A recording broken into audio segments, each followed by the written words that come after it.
Hello and welcome to Through the Bible with Les Feldick.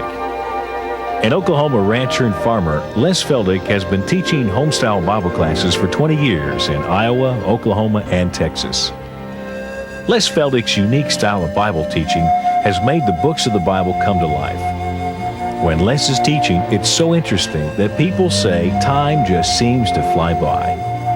And now, here is Les Feldick. Okay. Ready to go? And we'll pick right up where we left off in chapter 9 of Romans.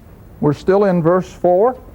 And the next one we're going to be covering, of course, would be the services.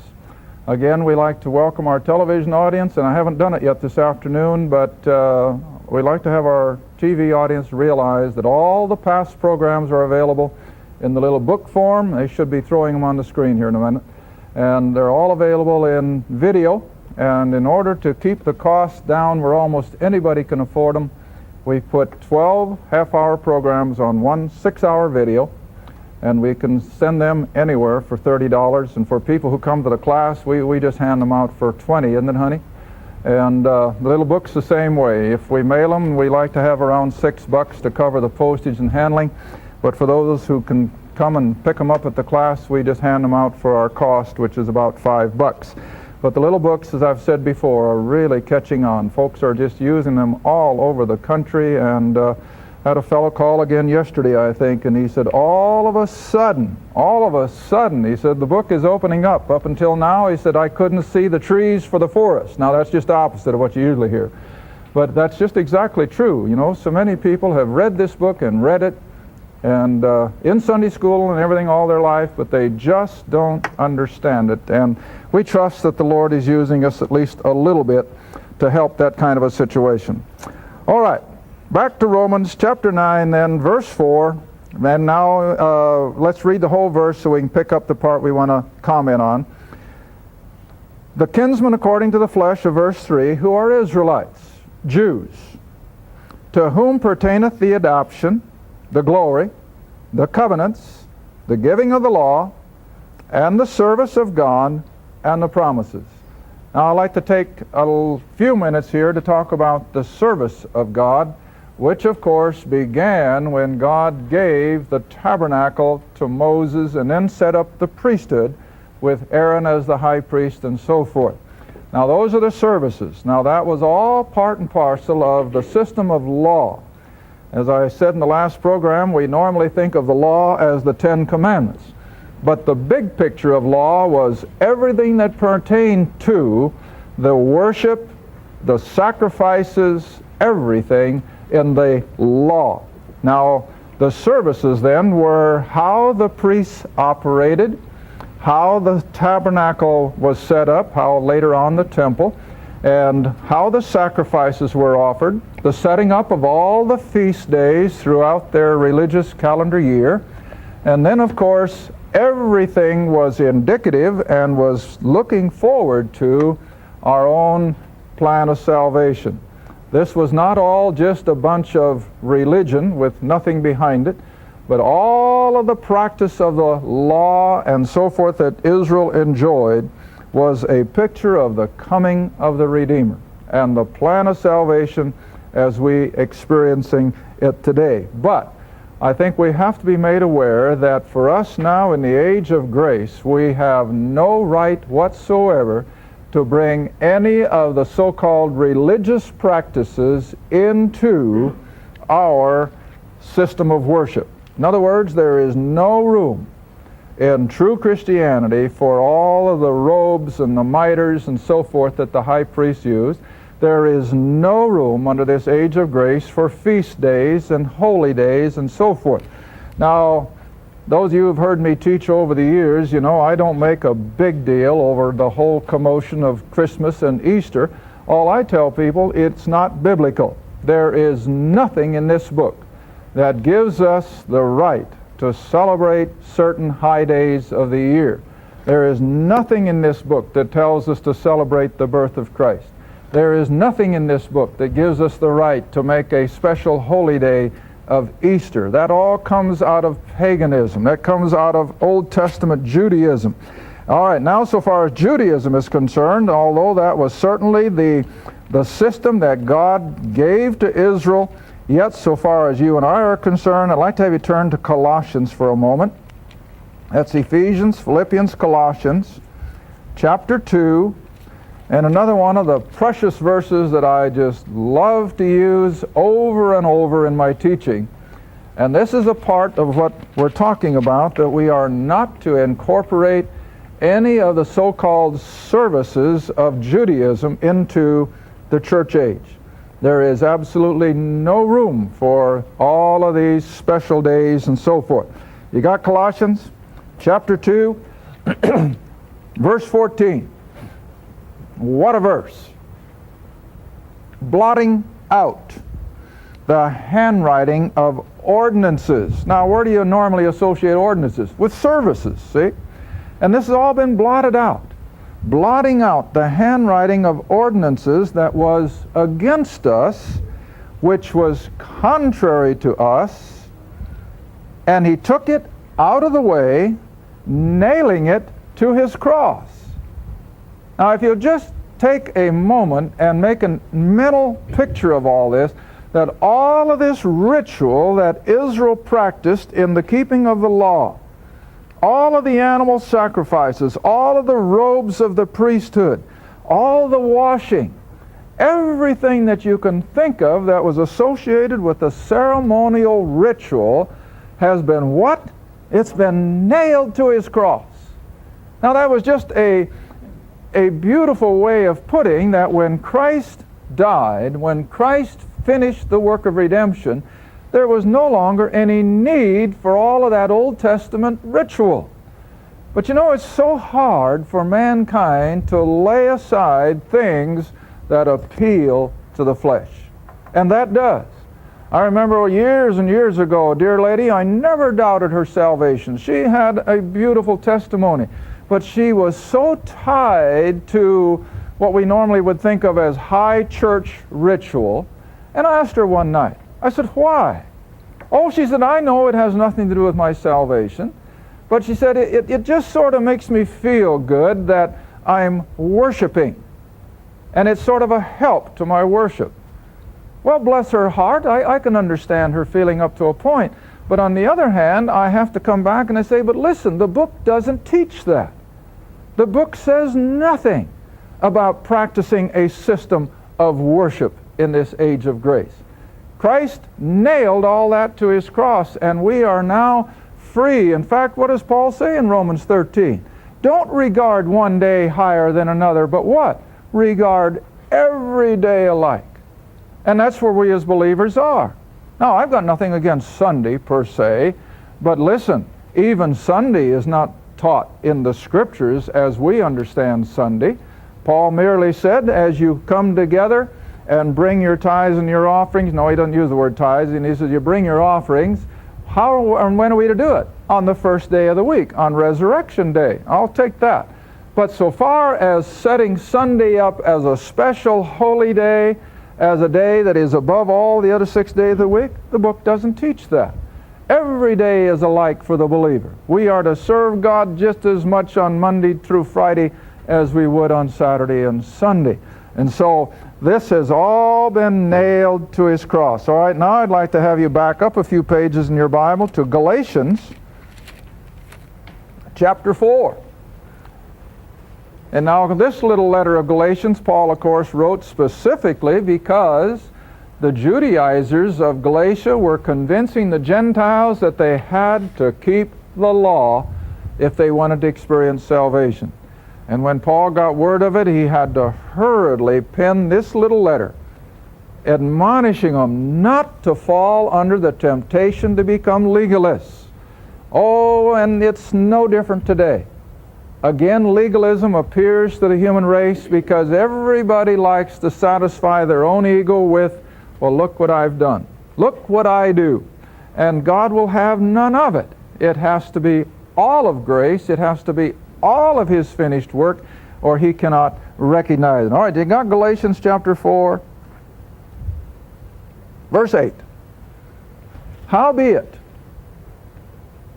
then when you knew not God, you did service unto them who by nature are no God. Now what's the word that I'm looking at? Service. See, that's exactly what he used back here in Romans, that the service of the sanctuary. Well, it was the system.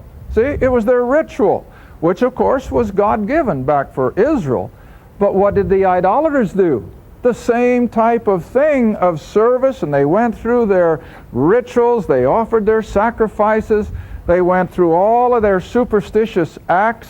In fact, I always like to remind my classes, I can remember when I was a kid, and I'm not going to say when that was, but I can remember when our missionaries would come home from the foreign fields, and they would show some of those old movies at that time, not camcorders, but the old movies, and they would show the fear of their people of the witch doctors. Well, why were they so afraid of the witch doctors? Because they had power, see? They had power. And then our missionaries, I'll never forget one particular, said, you want to remember that these people who are in spiritual darkness, they know Satan. They know the powers of evil, but they know nothing of the power of God. And that's so true. That is so true. These people know how to fear the powerful works of the evil one. That's why they put throughout all of these fetishes and so forth, to ward off the evil powers. They know him, but they know nothing of God. You remember when Paul got to Athens?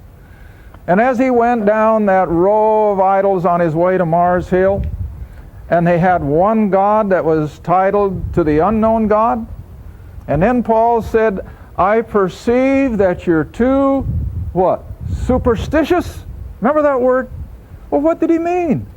They were afraid of the powers of evil, and that's what superstition is. Superstition is never the other direction. Superstition is never God, a man somehow seeking God. Superstition is always man's fear and opposing the powers of evil. Remember that. All right, now here again, Paul is using the same analogy, the same word that Israel was steeped in with their system of worship. The pagans were doing much the same. Ritual, services. All right, now look what it says in Galatians 4, verse 9. But now, after that you have known God. Now you want to remember, where did all of Paul's converts come from? Religiously. Paganism. The whole world around Paul was steeped with paganism, mythology, and what have you. Idol worship. And so that's what he's referring to in verse 8. To these people who had recently been steeped in idolatry and paganism, had now come out of the darkness and stepped into the light of Paul's gospel. And so now this is what he's telling them.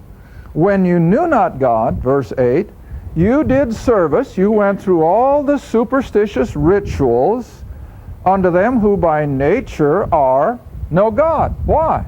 They were nothing but wood and stone. They had no power except satanic power. Now then the next verse. But now. You ever notice how often Paul uses that? But now. That this side of the cross, how different everything is. But now, after that you have known God, or rather, a better way of putting it, are known of God. Now, what does that tell you? Oh, the unbeliever has no relationship with God. God doesn't even, for all practical purposes, I know he's in control, don't get me wrong. But so far as a relationship is concerned, God doesn't know the unbeliever. But the believer, hey, it's just as if he knows us by our name. He knows all about us. All right, this is what he's saying. But now, after you have known God, or rather are known of God, in other words, you're his, he knows us as if we were a born child. How turn you again to the what? The beggarly and weak elements, whereunto you desire again to be in bondage. What's he talking about? Religion. See? Religion. Ritual. Service. Somehow appeasing a holy God. And we're to have none of that. But Israel, of course, going back now to Romans chapter 9, Israel, that was part of their heritage. was their tabernacle and later on their temple worship. It was the very center of Jewish life. They were constantly meeting there in the temple complex. They'd come from every nation under heaven to keep these Jewish feast days. All right, back to Romans 9, verse 4. So Israelites, to whom pertaineth the service of God, in other words, the rituals, and now what's the next one? The promises. To Israel were given the promises. Now again, I don't like to take too much time in looking up too many, but all of our Old Testament is prophecy, prophecy, prophecy. And to whom is all that prophecy written? Israel. I've stressed on this program since the day we started. There is not a single prophecy given to the church. Not one. All the prophecies of God's Word are directed to the nation of Israel. And this is what Paul is talking about. Not only the covenant promises, but even the prophetic promises, that everything God has promised the nation of Israel is still going to happen. And as you and I live in this age and time, we can see that it's getting closer and closer. You know, I tell my classes almost every night of the week, all of this prophecy would still be hard to believe if it weren't for our present day technology. But see, all of a sudden this all becomes so believable. It's not hard to believe that Revelation speaks of the two witnesses dead on the streets of Jerusalem. And then after 3 days, they raise from the dead and they go up in a rapturous-like experience. And what does the book say? The whole world will see them go. Well, now until our satellite technology, that was a tough one to buy, wasn't it? That was tough to buy. The whole world going to see two men go up from Jerusalem? How in the world can it happen? And then all of a sudden, satellite and Telstar and newscasts from all points of the earth, everyday occurrence. So now prophecy is believable. In the same way with a lot of these other things, this so-called mark of the beast, where every individual will have to have it, or they can't buy and sell. Hey, it's getting so close, it's scary. Prophecy is now right out in front of us. We can see that it's going to be fulfilled because of the technology. Now, it's not being fulfilled per se yet, but the stage is being set. Everything is coming together so that the promises that God made to this nation of Israel can certainly come to pass. All right, I'm going to stop with that because we've covered a lot of this verse now. I don't want to be overbearing with it, but let's move into verse 5. Now, along this same line, that to these Israelites, to the nation of Israel, to whom the covenants were given, to whom the giving of the law and the promises. Now verse 5, whose are the fathers? Well, now what's the first thing you think of when you speak of the fathers? Well, yeah, the forefathers of the nation of Israel. Abraham, Isaac, Jacob, the 12 patriarchs. And then you come on up a little further and you come to a Joshua. And then you come a little further and you come to a Samuel. You come to the judges, Gideon, Samson. And then you come to King David, Solomon, the prophets, see? Isaiah, Jeremiah, Ezekiel, Daniel. All of those things pertain to the forefathers of this little nation of Israel. But it all comes in this book, see? And so, whose are the fathers? That's who this little nation belongs to. These great men of Israel's history. All right, that's the 7th one. Now, like I said, you go to the 8th one, and we go to that part that goes beyond the finished part. And all of this pertaining to the nation of Israel was leading up to what? The coming of the Messiah, the Christ. All right, that's the 8th one now. In verse 5, whom as concerning the flesh Christ came, who is over all, blessed of God forever. The Messiah, the Christ, the one with whom we are intricately involved. All right.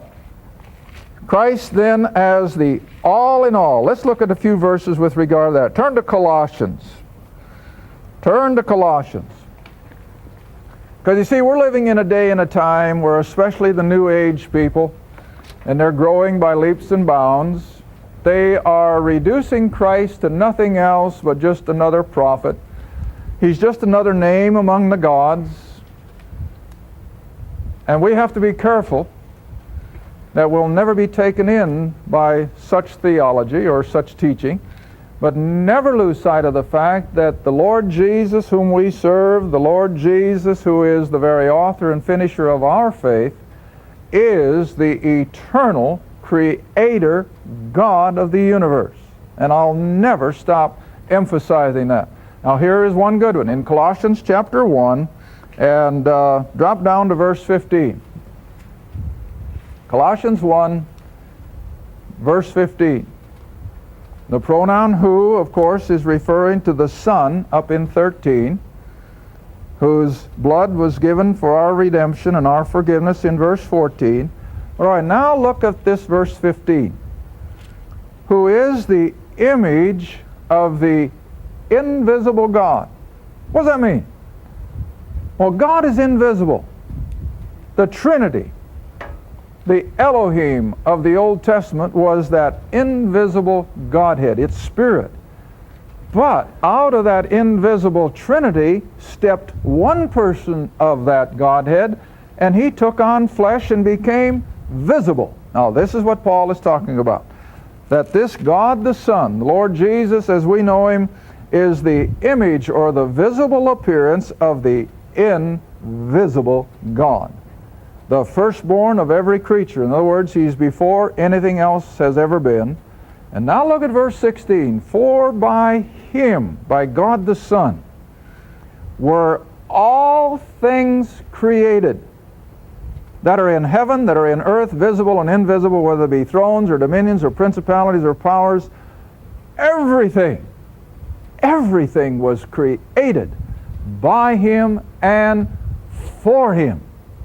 Now, when people have the audacity to take this person of the Godhead, God the Son, and bring him down to the level of the various other gods of mankind's dreaming, what a blasphemy!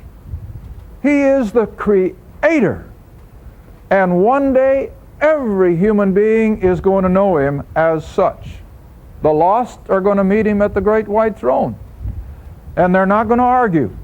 Now I know there's a little bit of an intimation of that when Jesus said in that day they shall say, but didn't we do this and didn't we do that? So maybe there will be a little. But for the most part, when that lost person is drawn up before the great white throne, they will be speechless. And I don't care how many other gods they've promoted, and I don't care how much religion they've practiced, they're going to come up before him speechless.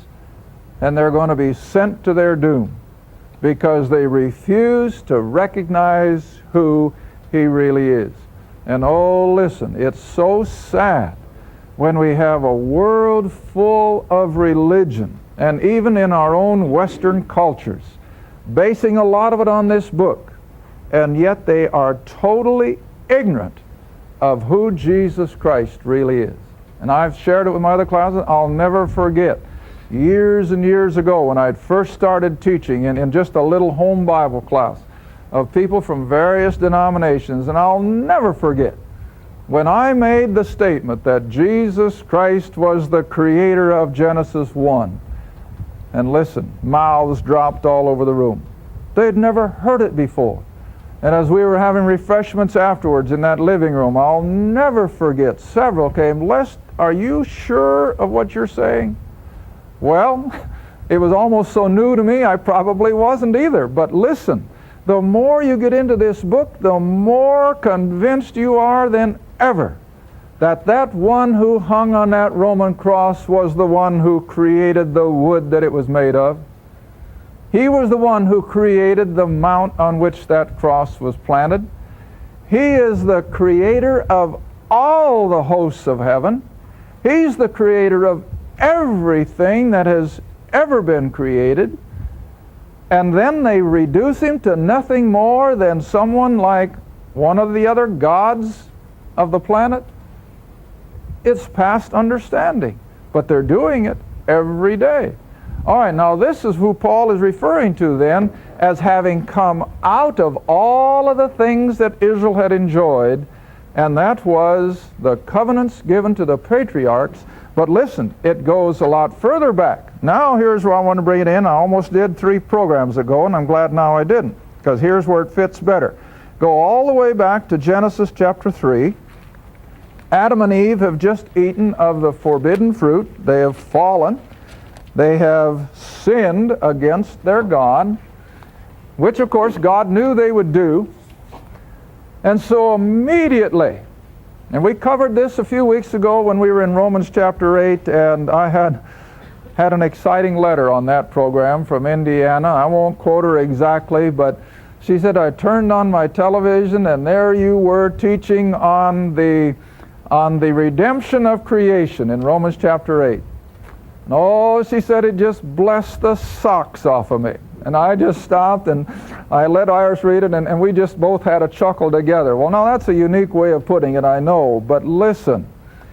He is the Christ of redemption, because just as soon as Adam and Eve fell and plunged everything under the curse, what did God immediately promise? A Redeemer. And here it is in Genesis 3, verse 15. My land. I only got a minute left. I thought I had half an hour left. Verse 15 of Genesis 3. And the Lord is conversing here with the devil. And he says, I will put enmity between thee and the woman, between thy seed and her, what's the next word? Seed. Now, I remember I told you a couple programs ago, put that in your computer, that word seed, and here it comes. The seed of the woman. Galatians tells us flat out, who is the seed of the woman? Christ, see? And here is where his promise coming is first voiced, right after Adam and Eve fell. And he has promised that the first thing he will do is set in motion the coming of the seed of the woman.